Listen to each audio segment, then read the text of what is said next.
St. Louis President Trump will rally for his tax plan on Wednesday in a Missouri county where the unemployment rate is 2.7%, a fitting backdrop for a speech where he will brag about the health of the economy while arguing that a major tax cut is nevertheless crucial to strengthen growth. Republicans have juggled those twin claims in pitching their tax bill, which was introduced at the beginning of November and remains on a path to reach Mr. Trump's desk next month. They insist that the tax plan will deliver an immediate stimulus and encourage long-term investment. But critics of the tax legislation question the need for such an extensive economic intervention.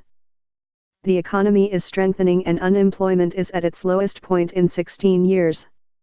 On Wednesday, the Commerce Department said the economy had expanded at an annual rate of 3.3%, the highest level in a decade and above the maximum sustainable level of output estimated by the Congressional Budget Office. The entire developed world is enjoying a simultaneous economic expansion for the first time since the 2008 financial crisis, and the Fed and other economic forecasters see few obstacles to continued growth on the horizon. "I'm not in favor of tax stimulus at the current time because the economy doesn't really need it," William C. Dudley, president of the Federal Reserve Bank of New York, said on Monday.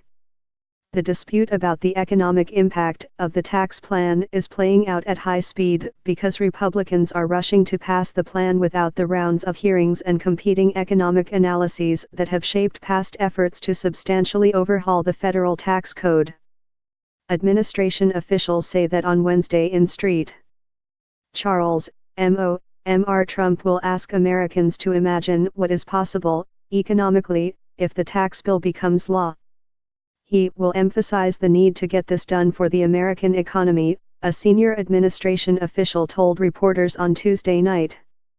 The official, who spoke on condition of anonymity, said Mr. Trump is expected to pitch the bill as a boost to Main Street America, invoking historic downtown St. Charles, where, he will say, the bill will act as rocket fuel for growth. But some economists question whether adding rocket fuel to the economy might backfire, in part by overheating the economy and prompting the Federal Reserve to raise interest rates more quickly. Cutting taxes is likely to boost short-term economic growth by encouraging more spending.